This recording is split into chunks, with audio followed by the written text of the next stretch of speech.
Bonjour, bienvenue à ce webinaire de l'UGAP sur le thème de l'accessibilité numérique. Nous sommes heureux de vous retrouver aujourd'hui dans ces très beaux locaux, les studios de chez WinePoint. Et quand je dis nous, c'est un ensemble de groupements, de participants, à savoir BearingPoint, Capgemini, CGI, WinePoint, Atos, Open et Soprasteria. Alors vous allez me dire, ça fait beaucoup de monde. Exactement. Nous sommes nombreux aujourd'hui pour vous parler d'un thème qui est crucial, d'un thème qui est essentiel pour l'ensemble des acteurs publics, à savoir l'accessibilité numérique. Aujourd'hui, pour donner quelques éléments de contexte, il y a en France une personne sur 5 qui est en situation de handicap, près de 20% de la population, et cela touche plus de 12 millions de personnes. Ces personnes, ce sont des citoyens comme vous, comme moi, qui ont besoin d'utiliser les services publics et notamment d'être accompagnés parfois pour une utilisation optimale de ces services publics. Donc aujourd'hui, nous allons collectivement, avec les experts qui sont présents, vous parler de bonnes pratiques, d'une part, vous parler également de retours d'expérience et vous donner des clés pour mieux comprendre ce sujet qui est essentiel, un enjeu phare au cœur de la transformation numérique. Vous qui nous écoutez, que vous soyez un ministère, que vous soyez un EPCI, que vous soyez une collectivité territoriale, et j'allais dire l'ensemble des fonctions, que ce soit une fonction de DSI, une fonction de métier, parce que nous sommes tous collectivement engagés dans cette démarche. Donc, je ne suis pas seule, comme je vous le disais, et j'ai la chance d'être très bien entourée aujourd'hui. Alors, je vais commencer à mes côtés. Il y a Alexandra Groux. Alexandra qui s'occupe, qui est de la police nationale, donc c'est une invitée de marque. Nous sommes honorés, et je t'en remercie Alexandra, d'être présente aujourd'hui. Merci Alice. Voilà, donc la police nationale, le ministère de l'Intérieur, qui va nous faire un retour d'expérience unique sur la démarche d'accessibilité au sein de la police nationale.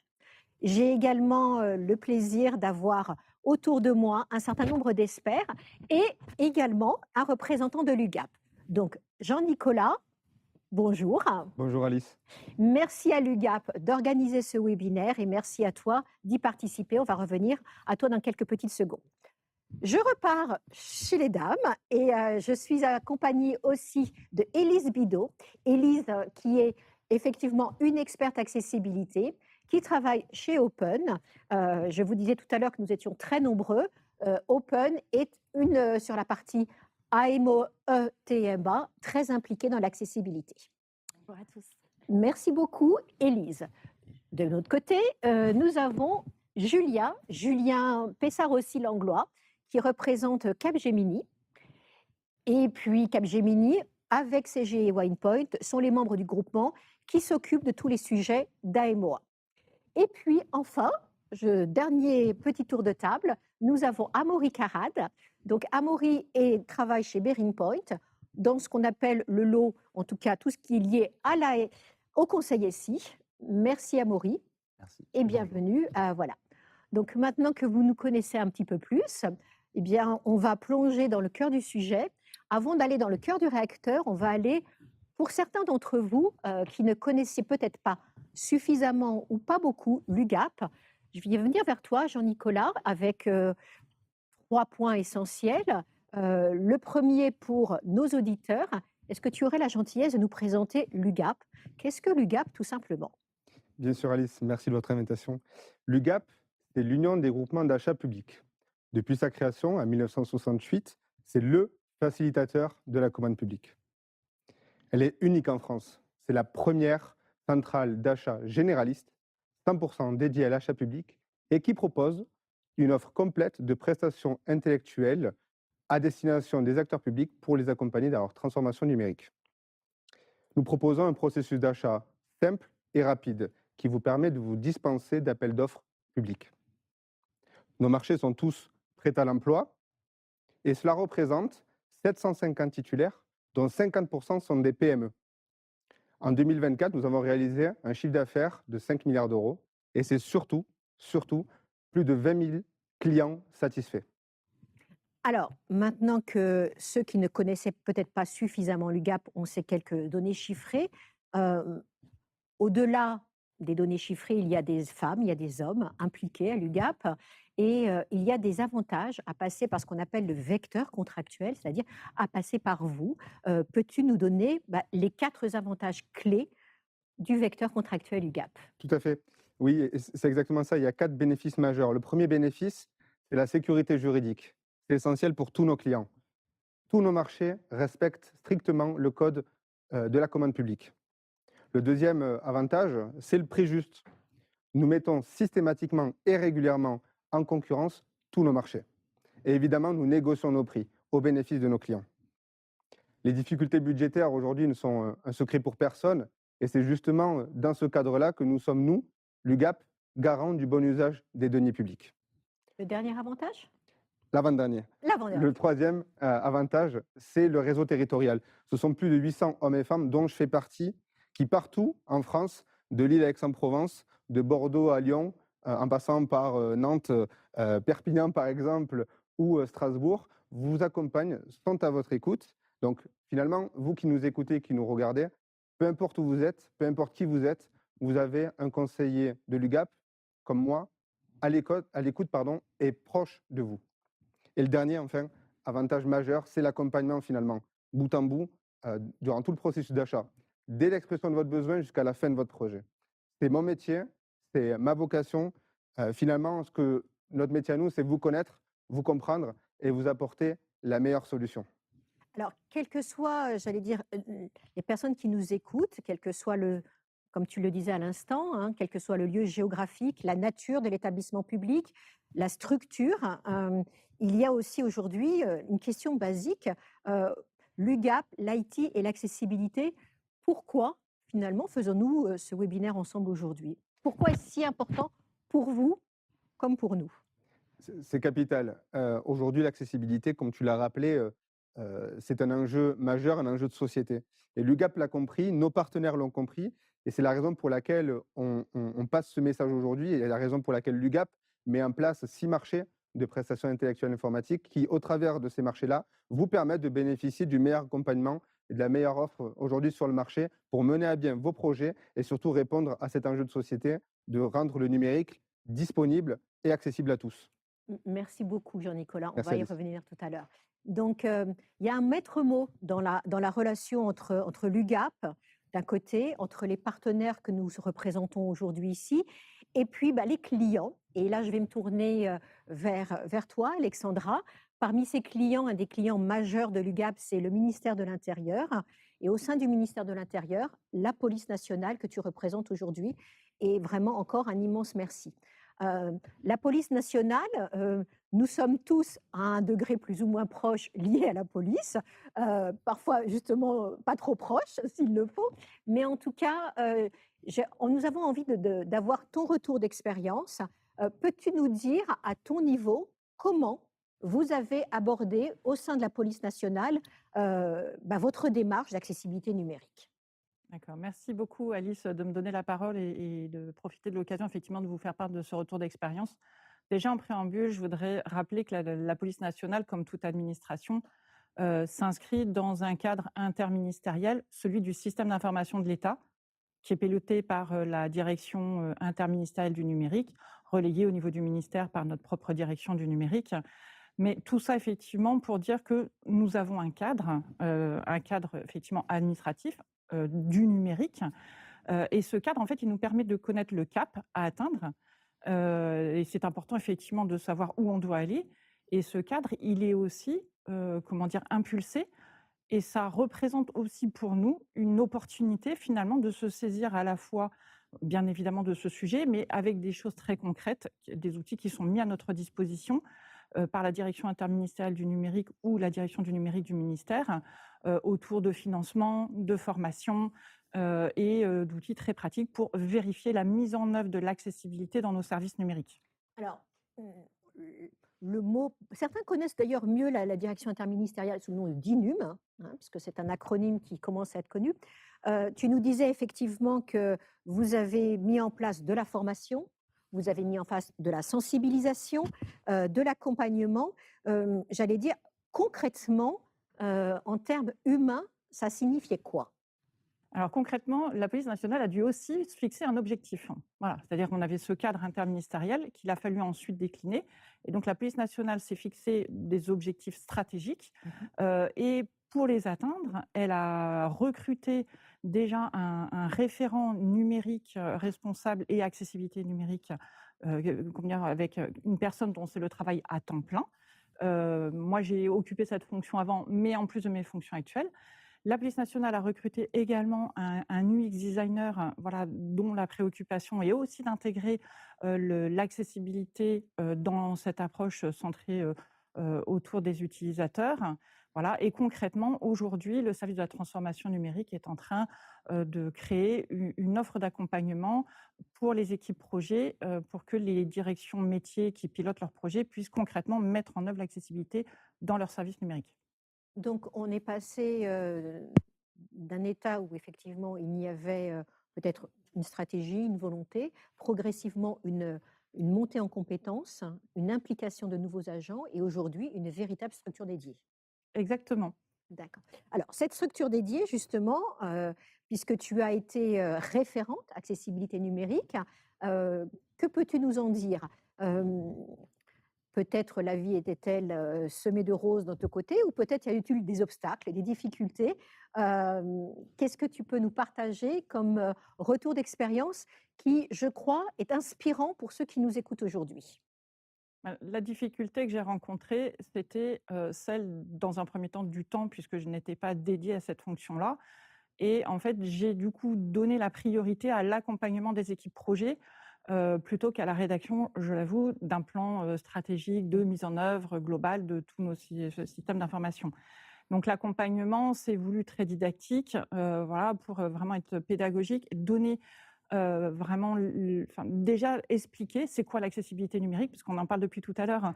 On a parlé du handicap, mais il faut aussi parler, des personnes qui sont tout simplement éloignées du numérique. Voilà, où je sais qu'il y en a d'autres qui le diront autour de cette table. Mais déjà, c'était de dire effectivement, c'est quoi l'accessibilité numérique? Comment vous pouvez y aller? Donner les clés, donner des outils, donc orienter. Voilà, ça a été mon rôle, jusqu'à ce qu'effectivement je passe le relais, à mon collègue, qui est arrivé récemment. Et alors justement, on parlait d'équipe. On a, quand on pense à l'accessibilité numérique, on peut penser à des outils, on peut penser à des moyens. Un axe essentiel, c'est la dimension humaine. Et quelles ont été les difficultés? A-t-il fallu être particulièrement convaincante au sein de ton équipe, au sein, ben, j'allais dire, de la police au sens large? Comme on le répète, les situations de handicap, elles sont très, très variées, elles sont plurielles. Ça peut être des handicaps sensoriels, moteurs, enfin de nature diverse. Mmh. Hem, Comment, sur quel levier as-tu travaillé pour que tes équipes soient impliquées et qu'est-ce que tu as surmonté comme difficulté par rapport à cela?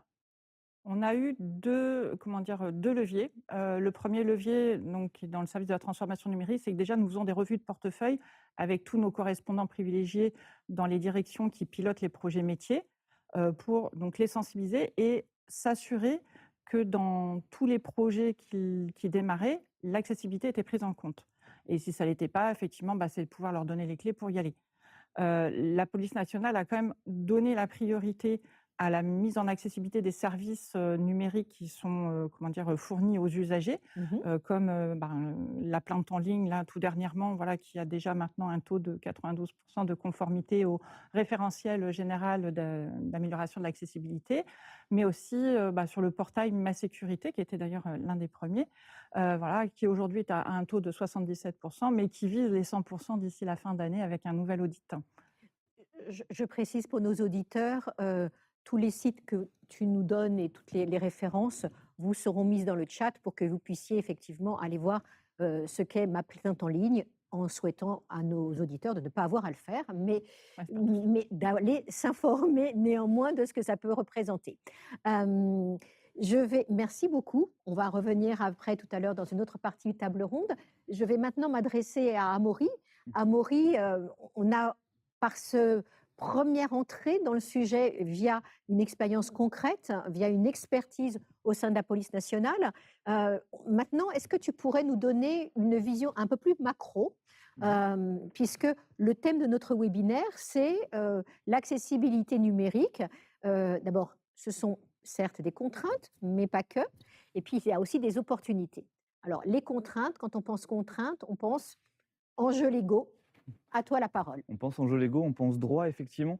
Le contexte juridique, il remonte à loin, en réalité, pour l'accessibilité numérique. Il remonte à 2005, une des lois les plus connues du milieu, qu'on appelle parfois la loi handicap, dont le nom réel est la loi pour l'égalité des chances, qui date du 11 février. Mais il a fallu du temps pour que ce qui est décrit dans cette loi commence à être applicable, appliqué et contraint derrière. Parce que le décret d'application rien que lui, il a fallu 3 ans pour qu'il arrive, en 2009. 4 ans, du coup, je ne sais pas compter, tout va bien. Hem ce n'est qu'en 2016 que les premières sanctions sont arrivées. Entre-temps, le RG2A a été instauré parce qu'en 2005, la loi décrivait qu'il fallait respecter l'activité, mais ce n'est pas Amaury, encore est-ce arrivé. qu'on peut signifier pour les personnes qui ne savent pas ce que veut dire RG2A? Bien sûr. Alors le RG2A, ça a été mentionné, tout à l'heure sous le terme de référentiel général d'amélioration de l'accessibilité. Le RG2A, c'est un référentiel qui permet d'estimer le niveau d'accessibilité d'un site web, en l'occurrence. C'est vraiment spécifique au web, ça ne s'applique pas aux applications mobiles, c'est vraiment que pour le web et c'est un ensemble de critères. En l'occurrence, il y en a 106 actuellement, mais ça a un peu évolué avec le temps, que l'on vérifie les uns après les autres sur un ensemble représentatif de pages, d'éléments, pour savoir quel est le niveau d'accessibilité d'un site et donc avoir une base sur laquelle s'appuyer. Donc tout à l'heure, quand on parlait de 77% de conformité au RG2A, au référentiel général d'amélioration de l'accessibilité, c'est 77% de ces critères-là qui sont conformes sur le site internet qui aurait été testé, par exemple, dans le cas de ma plainte en ligne. Et peux-tu préciser pour nos auditeurs, le RG2A, c'est un cadre légal français? C'est tout à fait un cadre légal français. Alors, il s'appuie sur un cadre légal sur un cadre international qui est le WCAG ou WCAG parfois, mais dont il ne reprend qu'une partie des éléments seulement. En l'occurrence, les 2 premiers niveaux pour, ceux à qui ça parle ou si jamais vous voulez un petit peu approfondir le sujet. Il y a un cadre européen qui est venu, s'ajouter, plus récemment par-dessus cela, qui date de 2023, et qui donc lui s'appuie directement sur le WCAG, sur le WCAG, mais en France, on va continuer d'utiliser le RG2A puisqu'il en est, équivalent. Donc on a commencé sur la fameuse loi du 11 février 2005. On est aujourd'hui en 2025. L'évolution, pour plus d'accessibilité, plus, alors on a utilisé le mot de contrainte. Est-ce que c'est uniquement des contraintes ou est-ce que tu le perçois, tout de même comme étant, un cadre qui permet de? Ah, c'est clairement un cadre qui permet d'eux, effectivement. Alors certes, ça part de contraintes parce que ça permet un petit peu de motiver, peut-être de mettre le pied à l'étrier, au début éventuellement, mais in fine, concevoir quelque chose qui soit accessible, qui soit conforme au RGPD et puis au-delà même de cela, ça permet réellement de faire des services qui sont, plus agréables à utiliser et plus faciles à utiliser pour absolument tout le monde en réalité et pas du tout que pour les, personnes, qui vivraient avec un handicap, par exemple. Il y a, pas mal de cas d'ailleurs, Tu qui, tu tu voulais nous oui, illustrer ça avec quelques expériences, enfin oui, quelques exemples concrets? oui, c'est ça. Il y a pas mal de cas d'accord. Il y a pas mal de cas d'administration qui ont fait des efforts d'accessibilité et dont les usagers, l'ont remercié, mais même au-delà des usagers qui sont en situation de handicap. Parce qu'il y a des améliorations d'accessibilité qui sont juste confortables pour tout le monde. Par exemple, un des éléments de l'accessibilité visuelle, c'est d'avoir des éléments suffisamment contrastés, par exemple. Bon, bah, un élément suffisamment contrasté, ça va aider une personne qui est déficiente visuelle, mais aussi un administré qui regarde votre site en plein soleil, par exemple. Donc il y a des choses qui vont avoir un impact beaucoup plus large que juste ces personnes-là. Hem, puis En termes et on peut préciser pour les personnes qui nous écoutent, ce qui est valable pour les usagers en termes de RG2A, c'est également valable aussi pour les agents, hein, puisqu'on ne l'a pas tout à fait dit encore jusqu'à présent. Les règles du référentiel, elles sont là pour les citoyens, les usagers, les administrés, mais également au service des agents. Donc l'ensemble de l'écosystème est impliqué. Bien sûr, ne serait-ce parce qu'il y a des, sites web internes dans l'administration qui sont à destination uniquement des agents. Rien que ceux-là, ils sont également, concernés par les obligations du RG2A et donc par ces améliorations-là. Et puis parce qu'effectivement, derrière des services numériques qui sont meilleurs pour tout le monde, les agents sont des citoyens comme les autres, finalement. Les agents et les agentes ne sont pas à part, donc effectivement, ils sont également concernés, ouais, tout à fait. D'accord. Merci beaucoup, Amaury. Alors, on a établi que c'est un enjeu essentiel pour l'UGAP et pour tous les partenaires qui sont présents aujourd'hui. Nous avons écouté dans une première partie, Alexandra nous parlait de ce retour d'expérience au sein de la police nationale. Nous voyons avec toi effectivement ce cadre légal qui, comme on le rappelle, est là pour aider, accompagner et faire avancer. Pour trouver des solutions, je vais me tourner vers toi, Julien, et te poser une question assez simple. Euh, alors, le RG2A, on l'a vu, des outils, il y a des personnes. Euh, comment on s'y prend? Comment on démarre? Comment est-ce qu'on fait du bout en bout? Et comment on a parlé tout à l'heure de la difficulté à faire impliquer des équipes, à faire en sorte que l'ensemble des métiers aient envie d'y aller? Comment on fait ça? Basse question. Je te remercie pour la question, Alice. Disons, ce qui nous drive à nous, ce qui nous dirige, ce qui nous motive, c'est, pardonnez l'anglicisme, le by design. C'est-à-dire que dès l'idéation d'un projet, quel qu'il soit, quand on parle de qualité, quand on a envie de faire les choses bien, il faut l'anticiper dès le début. Et donc, c'est pareil pour l'accessibilité numérique. C'est-à-dire que quand vous pensez à un projet, quel qu'il soit, dès le début, vous devez anticiper toutes les problématiques, ce que vous voulez faire, pour vous assurer qu'au moment où ça va être mis en place, ça réponde à toutes vos problématiques, à Mhm. toutes ces questions que vous vous êtes posées. L'accessibilité, c'est la même chose. Donc, dès le début, dès l'idéation de votre projet, il va falloir aller challenger pour aller essayer de voir si tous les aspects d'accessibilité sont vraiment là. Ça peut être des aspects de contraste, de lisibilité de l'information, d'usage aussi. Mhm. Mais dès le début, ça veut dire donc que dès les métiers, mais aussi dès les équipes marketing, dès les personnes investies. Ça veut dire que ce n'est pas un sujet de DSI. Exactement. Ce n'est Ça veut pas dire que toutes, toutes les métiers du marketing, de la communication, des RH, tout le monde est a priori concerné. exactement. Et si on dit tout le monde, ça veut dire quoi? Ça veut dire que cet élément qui parfois apparaît comme énorme à prendre en charge, au final, c'est plein de petits bouts qui Mhm. peuvent être répartis sur les épaules de tout le monde. Et c'est ça qui est vraiment intéressant, c'est qu'en adressant dès le début le sujet, on va pouvoir s'assurer que toute information, toute idée qui est apportée à une équipe aura été prédigérée, prépensée. Et nous, on est là pour vous accompagner là-dessus. Que les métiers, quand ils vont définir leurs besoins pour les équipes de développement, ils aient anticipé ces problématiques-là. Et un exemple que je prends toujours pour ça, c'est les images. Une image vaut plus que 1000 mots, c'est ce qu'on dit souvent. Et justement, ces images, comment je m'assure que des personnes qui auraient une déficience visuelle puissent capter ce message? Eh bien, on va faire en sorte qu'elles puissent entendre l'image. Mais l'équipe de développement qui derrière va implémenter l'image dans le logiciel ou dans le site web, elle va savoir comment le faire techniquement. Mais ce n'est pas elle qui va définir le message. Ça va être justement ces équipes métiers en amont et elles-mêmes qui vont aller challenger les personnes qui ont investi dans le service, qui vont définir ce message et le mettre à disposition. Si je prends un exemple très concret, en tant que directrice marketing communication, euh, quand on définit des messages pour une page web, par exemple, ou pour une application, que ce soit sur un téléphone ou autre, il y a eu une époque où on mettait effectivement beaucoup d'images, parce que voilà, c'était un effet un petit peu, voilà. Ça veut dire que des personnes qui sont en amont doivent penser que derrière cette image, il faut que je mette quoi? Un petit descriptif, par exemple, pour que d'autres personnes qui n'ont pas accès puissent ne pas être bloquées, pénalisées? C'est ça. Donc ça peut être sur un texte qui sera invisible sur le site, mais restitué par des technologies. Ça peut être une approche, ou c'est s'assurer que le contexte direct de l'image suffise à comprendre sans l'image ce qui se passe et que l'image soit un aspect un peu plus décoratif et juste pour rendre un peu plus sexy le service. Mais c'est en amont, ça peut être aussi en aval. C'est-à-dire que dans des missions que j'ai pu faire avec certaines métropoles, je me suis retrouvé à aller sensibiliser les contributeurs, les agents dont on parlait un petit peu plus tôt. Parce que dans ces différents services qui vont être développés avec notre accompagnement à tous, notre aide, de manière à ce qu'ils respectent le RGA, et plus, parce que le RGA, c'est une bonne approche, mais si on peut aller plus loin, c'est mieux.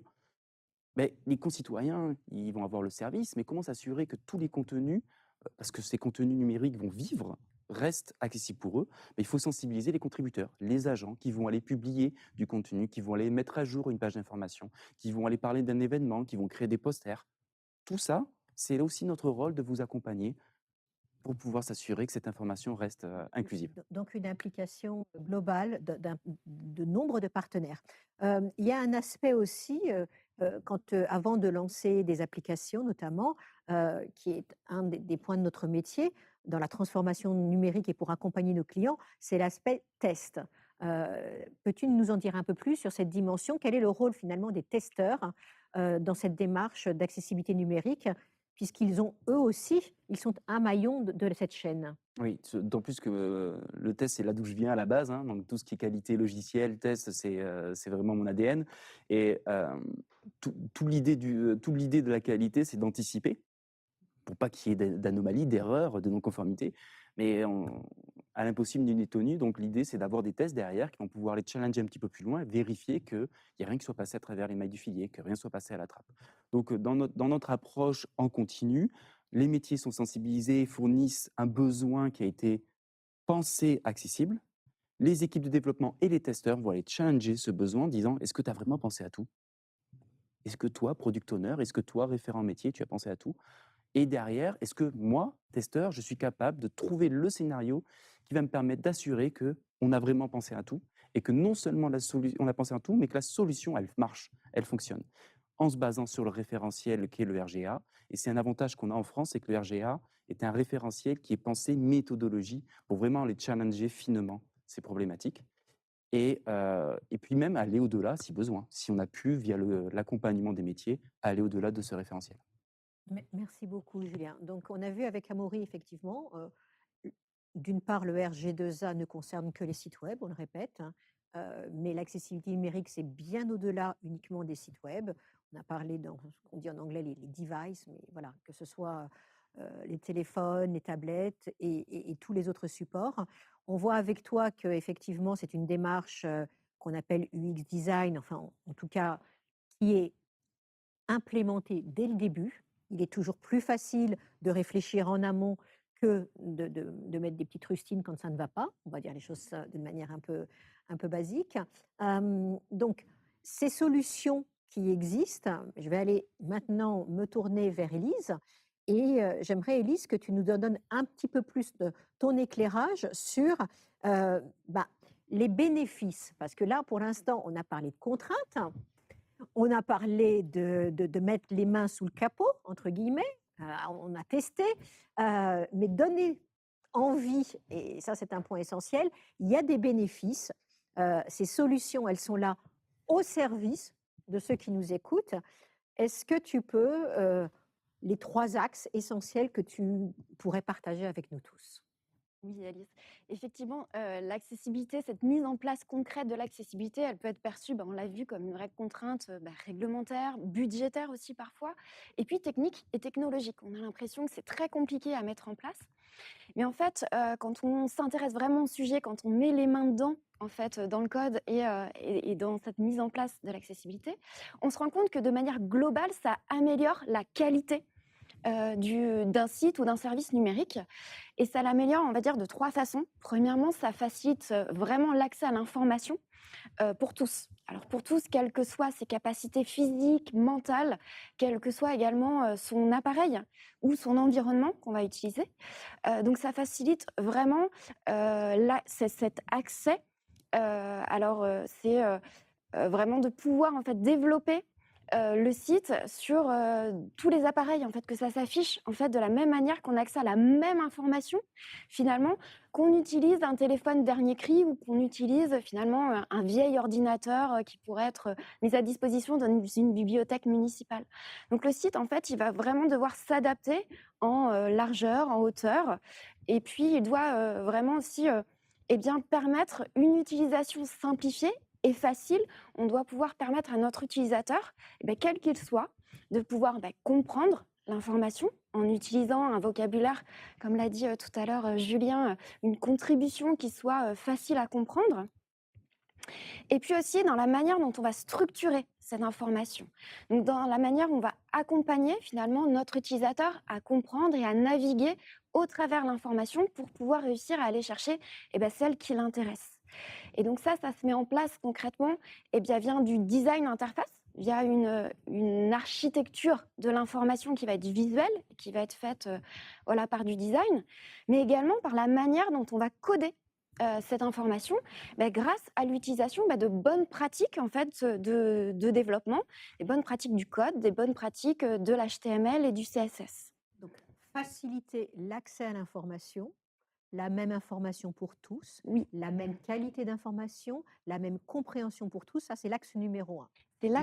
Le Oui. deuxième point, ce serait Le deuxième point, ce serait vraiment de faciliter bien, les démarches, l'autonomie des citoyens dans la réalisation des démarches. Alors, et ça va passer principalement par mettre en conformité le site, réussir à les rendre compatibles avec les technologies d'assistance. Quand on parle technologie d'assistance, il y en a deux. C'est vraiment celles qui vont être à destination des personnes qui sont en situation de handicap. On va pouvoir parler de clavier braille ou de page braille. On va pouvoir parler de dispositifs de navigation au clavier ou alors de lecteurs d'écran. Donc il faut permettre vraiment que le site puisse traduire en fait toutes les informations à travers pas forcément une seule utilisation, mais à travers plein de façons différentes d'accéder à la même information.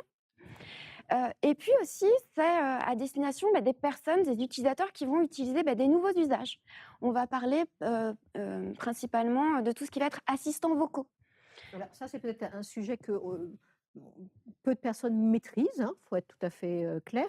Est-ce que tu peux nous en dire un petit peu plus? Oui, je vais vous donner un exemple très concret. Je pense qu'il y a énormément de personnes aujourd'hui qui ont déjà utilisé, par exemple, leurs assistants vocaux sur leur téléphone portable et qui ont juste appuyé sur, pour pas le citer, mais on appuie sur un bouton et on dit oui, est-ce que tu peux me donner les horaires d'ouverture de la bibliothèque municipale, par exemple. Eh bien ça, ces assistants vocaux, ils fonctionnent exactement de la même manière que les technologies d'assistance. On va parler aussi, par exemple, des moteurs de recherche. Alors, des moteurs de recherche comme, par exemple, Google, qui va venir lire, en fait, l'information sur votre site et pouvoir la retraduire, en fait, et référencer naturellement votre site. Tout ça, ça fonctionne exactement de la même manière. Tous ces moteurs, ils lisent, en fait, l'information pareil.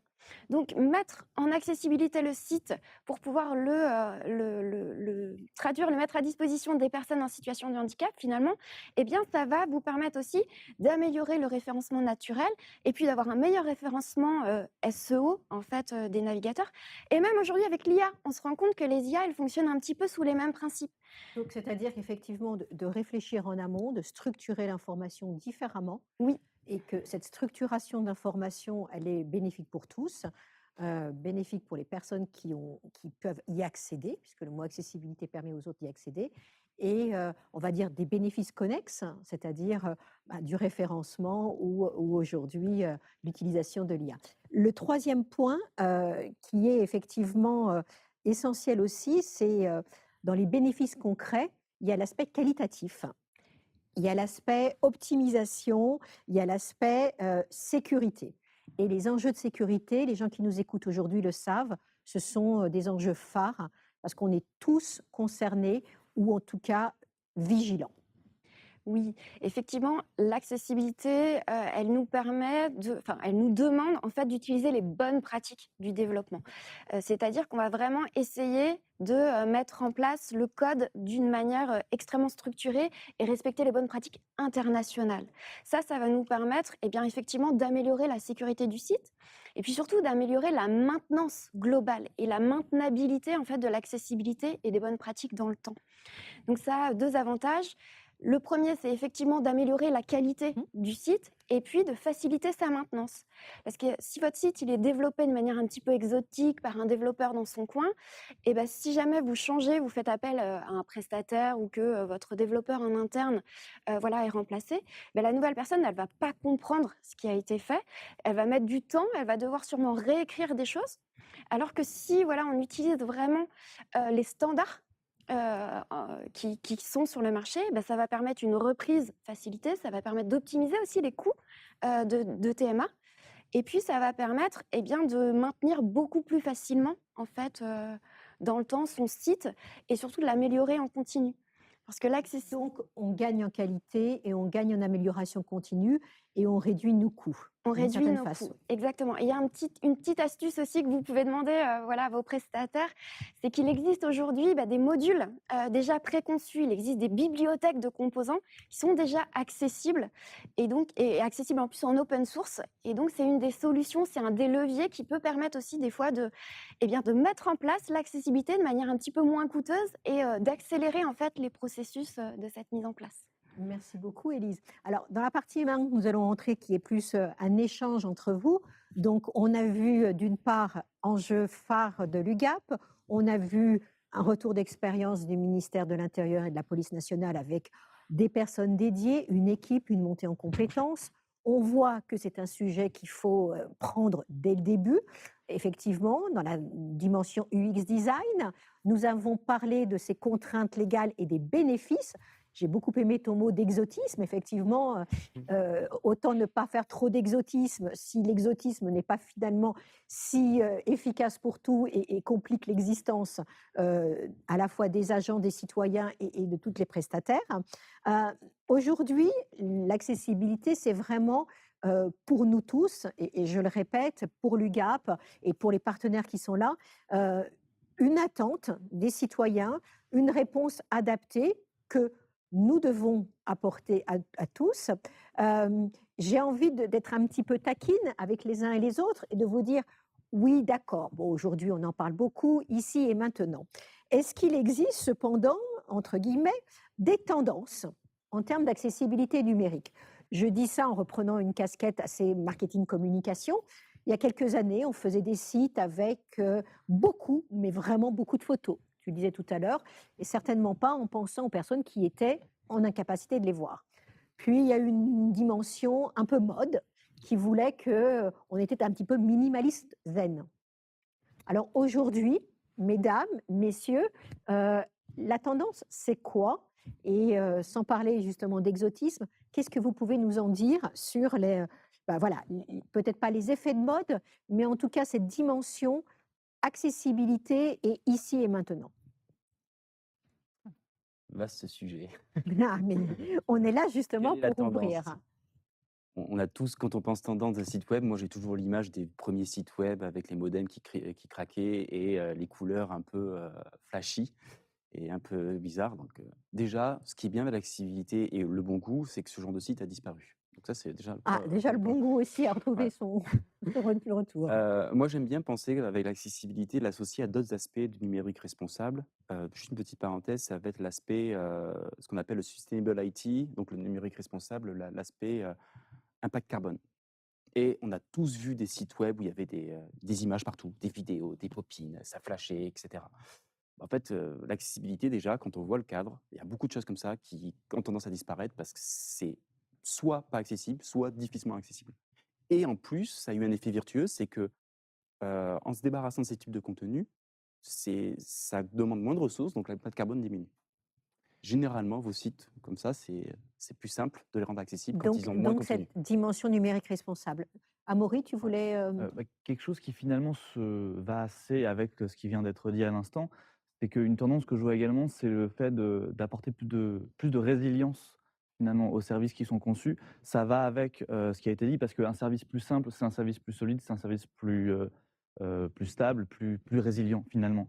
Plus de résilience, c'est des services publics pour tout le monde derrière, et c'est ça qui est important, notamment dans le cadre dans lequel on est aujourd'hui. Un service qui est réellement inclusif pour tous, donc un service qui est utilisable par tous les citoyens, par toutes les citoyennes, sans exception. Heu, c'est une tendance qui vient avec l'accessibilité numérique en réalité, parce que ça va de pair, en fait. Ça va totalement de pair. Je vois que Élise avait envie de rebondir. Oui, effectivement. Moi, je voudrais parler d'une tendance qu'on a vue il y a quelque temps et qui est en train de disparaître et qui est une vraie fausse bonne idée. Oui. C'est, On allait y venir. on allait y venir, mais justement. Là, on est dans les bonnes pratiques, mais on va aussi parler des fausses bonnes idées. Allez-y. Bonnes idées. Des fois, certaines personnes qui veulent faire de l'accessibilité veulent aller un petit peu trop loin et veulent mettre en fait un petit composant qu'on voit souvent en haut des sites et qui permet à l'utilisateur de choisir en fait son mode d'affichage, qui permet d'afficher voilà, en noir et blanc, ou qui permet d'agrandir la taille des caractères. Et pourquoi c'est une fausse bonne idée? Parce qu'en fait, c'est un petit plugin qui est assez stigmatisant et que la plupart des personnes qui sont en situation de handicap ne se considèrent pas en situation de handicap. Ou ne veulent pas que ça Ils se ne veulent sache. exactement. Donc en fait, c'est des petits composants qui coûtent cher à développer, qui sont mis, voilà, en surcouche et qui n'apportent pas vraiment une grande valeur ajoutée aux utilisateurs qui, et bah, quand on a en fait un handicap, et ben, on est déjà outillé généralement sur son navigateur. On utilise déjà, notre technologie qu'on connaît et on n'a pas besoin en fait de cette surcouche et on n'a pas besoin de nous dire: «Ah, tu as un problème, donc je t'ai créé quelque chose pour toi». L'idée, c'est vraiment Qui est stigmatisant pour certains, ou en tout cas qui peut exactement. paraître Donc une des stigmatisant. grandes tendances, et c'est que là j'y reviens, c'est vraiment de, créer des sites qui sont inclusifs et pas, de créer 2 niveaux d'accès à l'information qui sont différents et une information en parallèle, en fait. D'accord. Alors, Alexandra, sans parler des tendances au niveau de la police nationale, je ne sais d'ailleurs pas si on peut parler vraiment de tendance. Là, il y a un cadre qui est lié aux administrations, à un ministère comme le ministère de l'Intérieur. Est-ce que tu peux nous en dire un peu plus par rapport à votre démarche? Est-ce que tous ces aspects-là ont été soit abordés, soit soulevés, soit comment est-ce que vous avez vécu tout cela? Ben, nous, on a, je pense, suivi effectivement cette impulsion qui était donnée par la DINUM. Alors à la fois avec ses contraintes et ses opportunités, voilà, que ça représente. Et aujourd'hui, effectivement, nous, on voit cette demande d'accès aussi un peu multimodal, Mhm. si je peux me permettre l'expression, d'accès aux services publics en ligne, numériques. Et c'est pour ça que la police nationale a aussi, comment dire, élargi, comment dire, la façon d'accéder à ces services et notamment, bah, en plus de la plainte en ligne, bientôt, alors j'ai pas encore l'échéance, mais en tout cas bientôt on pourra déposer plainte, en vidéo. Voilà, et ce qui correspond à une tendance, voilà. Et après, bah, effectivement, il faut poursuivre le mouvement. Et je rejoins aussi ce qui a été dit par Amaury, c'est que si la police nationale a donné d'abord la priorité sur l'accessibilité aux citoyens, aujourd'hui, cette dimension et cette démarche, elle est aussi là pour les agents. Oui. Et d'ailleurs, sur le portail, Ma sécurité, il y a un back office qui va commencer à être développé et qui va, intégrer la dimension accessibilité by design, comme le disait Julien. D'accord. Heu, je je vais rebondir un petit peu aussi vers toi, vers l'UGAP sur ce sujet. Est-ce qu'effectivement, alors on sait bien que c'est pas une tendance, mais pour l'UGAP, c'est, une valeur forte, cette valeur d'inclusion et d'accessibilité, qui elle est quelque chose de pérenne et en tout cas, c'est un des piliers de l'UGAP aujourd'hui. Oui, tout à fait, par la multiplicité de la nature de nos clients, notamment dans les territoires, il y a un vrai besoin, une vraie demande de leurs utilisateurs, des usagers, à accéder à des sites internet qui soient donc des offres de services des différentes entités publiques, qui soient disponibles et qui soient accessibles à tous, quel que soit finalement, comme tu le disais, qu'on soit en situation de handicap ou non. On veut tous finalement avoir la même expérience d'utilisation. Et ça, pour nous, c'est capital. Merci beaucoup, Jean-Nicolas. Alors, donc là, tout à l'heure, on parlait un peu de ces tendances, et ces effets de mode. J'aimerais effectivement qu'on essaye de regarder ensemble. On va tout à l'heure prendre des questions, puisque je sais qu'il y a des questions dans le chat. Donc, on va aborder, je rassure nos auditeurs, on abordera les questions, certaines questions que vous allez nous poser. Je voudrais revenir un tout petit peu sur un autre aspect qu'on n'a pas tout à fait mentionné encore, qui est donc les mauvaises idées, les mauvaises pratiques. On en a des bonnes, mais on a aussi, il y a quelques ratés, hein. Il y a parfois, on tente et puis ça ne fonctionne pas aussi bien que espéré. Donc ça, on va faire un petit point sur les petits ratés peut-être, mais surtout revenir aussi sur cette dimension innovation, peut-être qui n'est pas suffisamment mise en avant. Et donc maintenant, on va prendre une partie là-dessus. L'accessibilité numérique, ça permet aussi d'innover. Ça permet aussi, dans la transformation numérique du secteur public, d'apporter des plus-values. Alors, petit mot sur les petits ratés, il y en a un ou deux qui a un exemple ou pas de ce qui était une fausse bonne idée? Hem, Moi, j'ai un petit raté. Un petit J'ai raté, un petit allons-y. raté. C'est une expérience, voilà, un cas d'usage client où on nous a demandé de ne rendre accessible qu'une partie du site et en fait que quelques pages du site parce qu'il y avait un agent, une collaboratrice qui était en situation de handicap.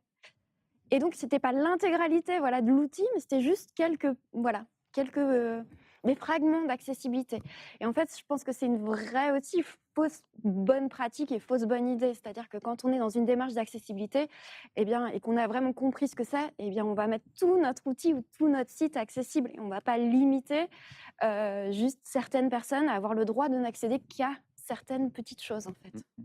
Je crois que c'est essentiel de le dire effectivement que l'accessibilité numérique, elle est pour tous. Euh, Elle est pour toutes et pour tous.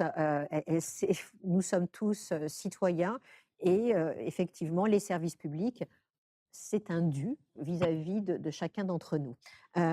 Donc, D'ailleurs, là-dessus, j'ai une expérience très similaire où en fait, c'était l'équipe de développement qui n'avait pas très bien compris le principe de l'accessibilité et qui se cachait derrière une mauvaise compréhension. Donc, en travaillant un petit peu avec eux, ça s'est résolu très rapidement.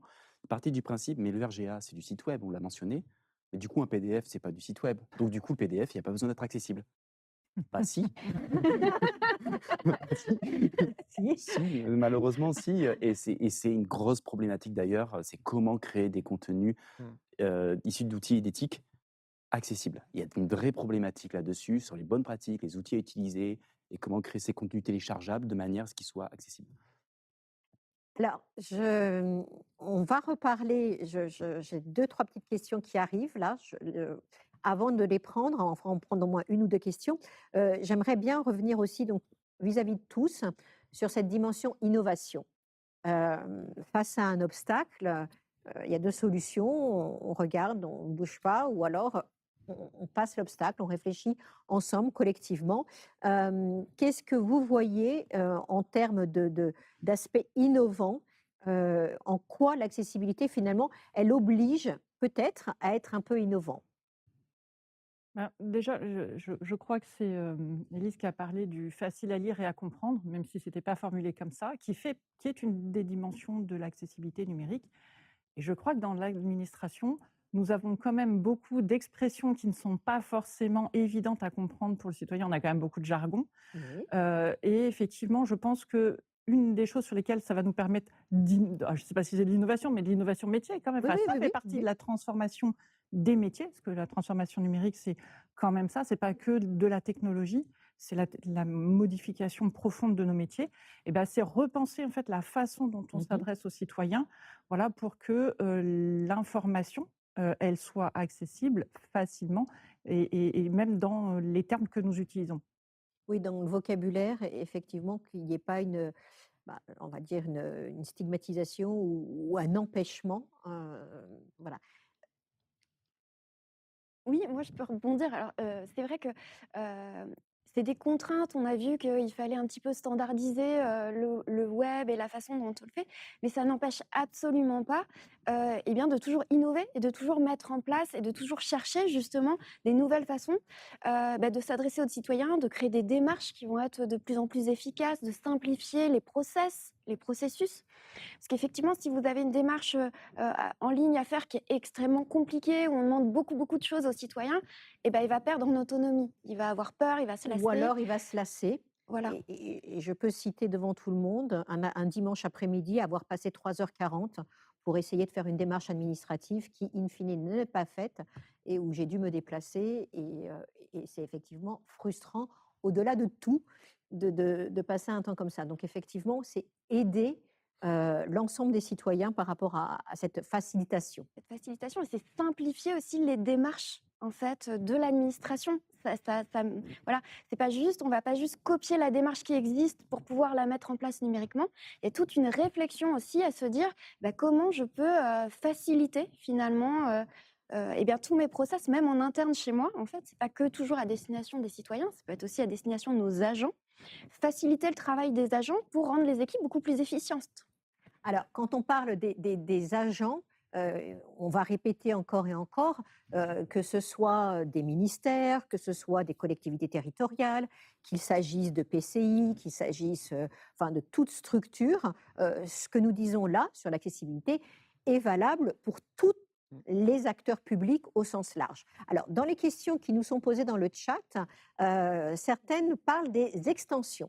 Est-ce que les extensions existantes sur les navigateurs peuvent répondre à certains critères RGA pour avoir un meilleur taux de conformité? Alors, qui prend la question des extensions? Alors, je peux, par exemple. Ah, Alors, il Maury. y a plusieurs manières de répondre enfin, il y a plusieurs axes de répondre à cette question. Alors déjà, il y a quand même quelque chose qu'il faut bien garder en tête, c'est que la conformité au RG2A, la conformité à l'accessibilité, c'est quelque chose qui s'évalue entre guillemets pur. C'est-à-dire que vous ne pouvez pas vous permettre de demander à vos usagers, aux utilisateurs, d'installer des extensions sur leur navigateur pour que votre site soit mieux accessible pour eux.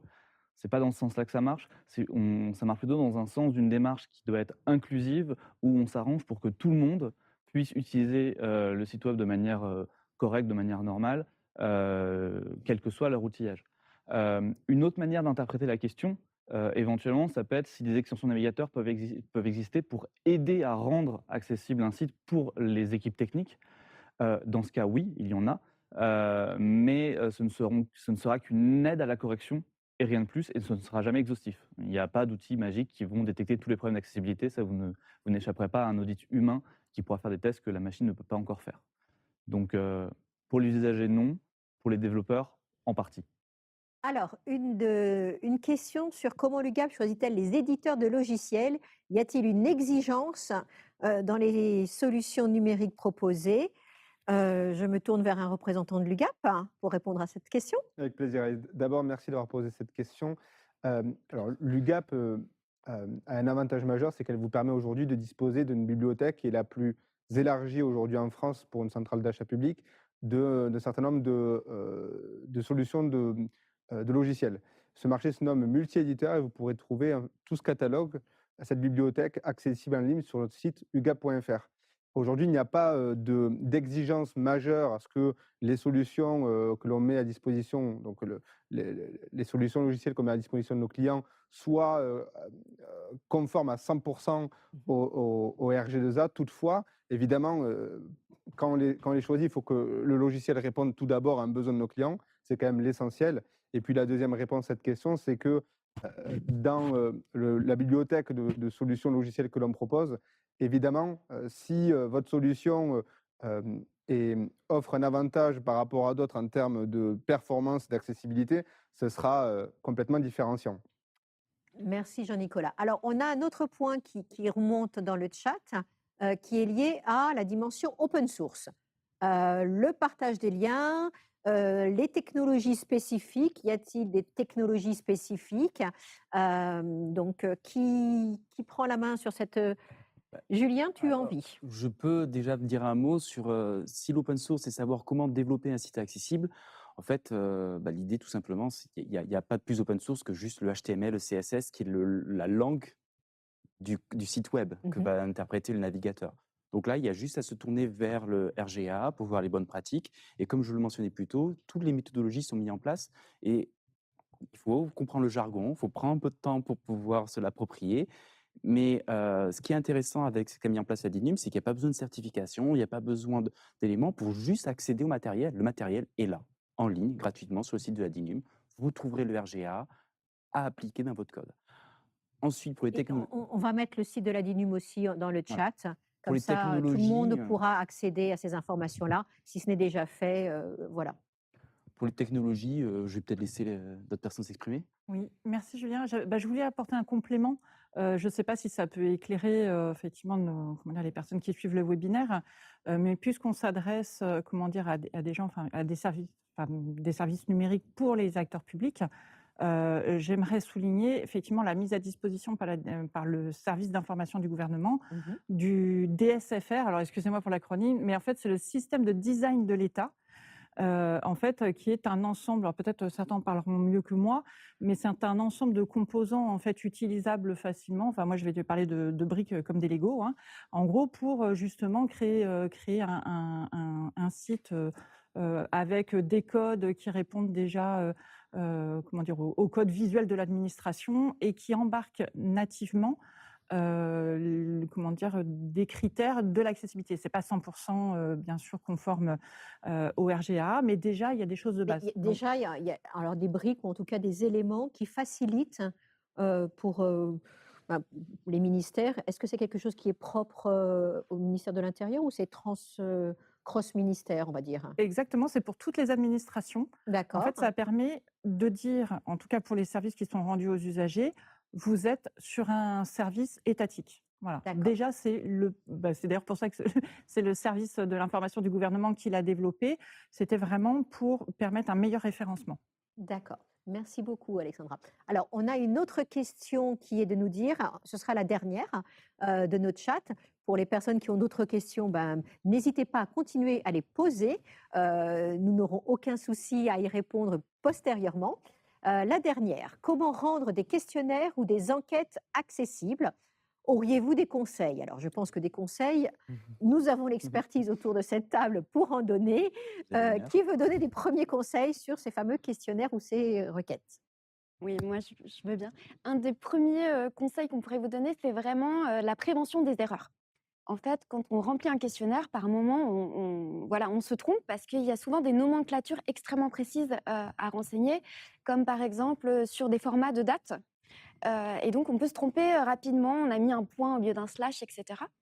Donc, une des premières solutions, c'est vraiment d'accompagner les utilisateurs dans la correction de leurs erreurs.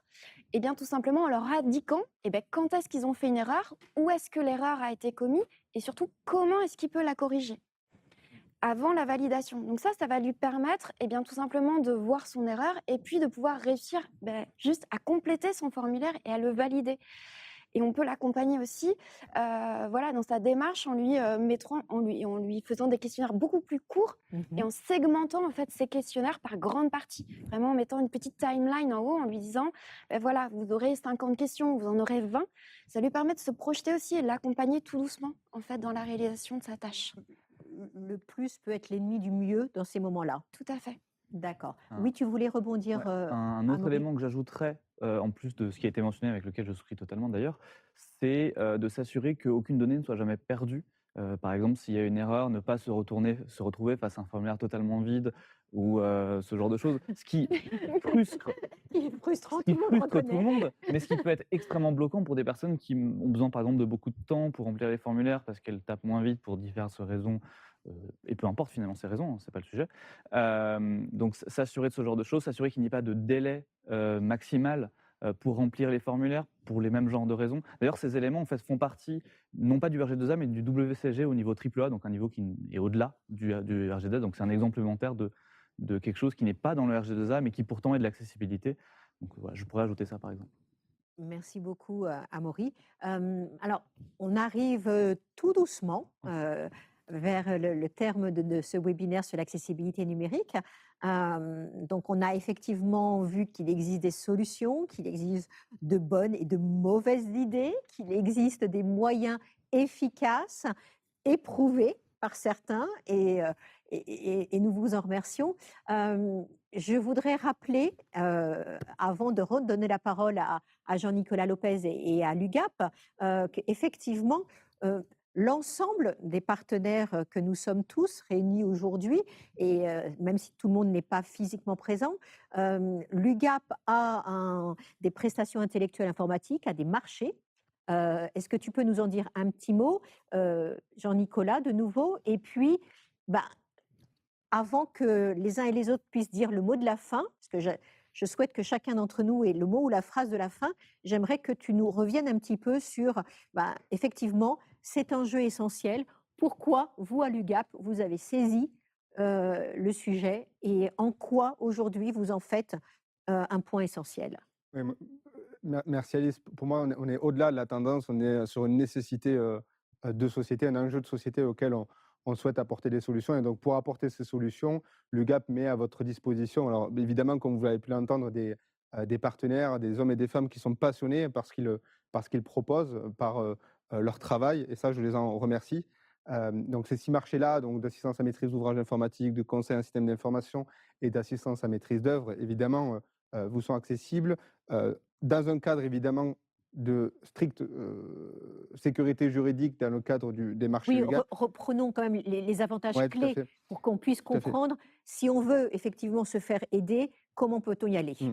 Alors, le cadre est le meilleur, je pense, pour vous et c'est la raison pour laquelle on vous passe ce message-là. Donc, une sécurité juridique qui est essentielle pour vous. Mais au-delà de ça, c'est finalement un processus d'achat simplifié et rapide dans un contexte, notamment du numérique, qui évolue très rapidement. On vous fait gagner un temps considérable en profitant d'une qualité de service. Donc, vous avez pu l'entendre, et nous, on leur fait complètement confiance. Des professionnels dédiés à ce qu'ils font et qui sont passionnés. Euh, et finalement, mon métier à moi, c'est justement de vous transmettre ces messages, d'être à votre disposition, à votre écoute, pour vous apporter au travers de nos partenaires les meilleures solutions du marché. Alors, on a presque terminé, donc je vais faire le dernier petit tour de table et je vais demander à chacun d'entre vous, accessibilité numérique, transformation numérique, le mot de la fin pour Élise. Pour moi, l'accessibilité numérique, c'est une démarche continue qui se fait dans le temps et qui améliore vraiment la qualité de vos sites et de vos services numériques. Pour Amaury. Pour moi, l'accessibilité, c'est faire mieux, non pas que pour les personnes qui ont des handicaps, mais pour tout le monde, pour toutes et tous. Le pire, c'est que c'est même pas tellement plus dur si on le prend en compte dès le début. Pour Alexandra. Bah, c'est un sujet profondément humain qui doit être pris en compte dès le début du projet. Merci. Pour Julien. Inclusion. Alors, on ne pouvait faire plus court. Donc, merci. Alors, je vais reprendre alors, le mot de la fin. En tout cas, je remercie tous les auditeurs qui ont été nombreux présents aujourd'hui. Je voudrais rappeler qu'effectivement, je remercie WinePoint. Vous le voyez, nous sommes très bien accueillis dans le très beau studio de WinePoint. Nous sommes, quand je dis nous, c'est l'ensemble des partenaires de l'UGAP, c'est-à-dire BearingPoint, Capgemini, CGI, WinePoint. Il y a également Atos, Open et Soprasteria. Donc, du bout en bout, du conseil SI en passant par la MOA jusqu'à la MOE, vous avez, vous tous qui nous écoutez, des personnes, des femmes, des hommes qui sont convaincus, convaincants, passionnés et qui sont là pour vous aider. Vous aider dans votre transformation digitale, vous accompagner et faire de cet enjeu, je crois que le mot, c'est pas seulement un enjeu phare, de cette nécessité d'inclusion, de cette nécessité de rendre service à nous tous et de prendre à bras le corps le sujet de l'accessibilité numérique. Donc, au nom de tous ceux qui sont autour de moi, au nom de tous ceux qui ont préparé ce webinaire, je vous dis merci. L'accessibilité, c'est aujourd'hui, c'est maintenant. Donc, tous ensemble, allons-y. Merci.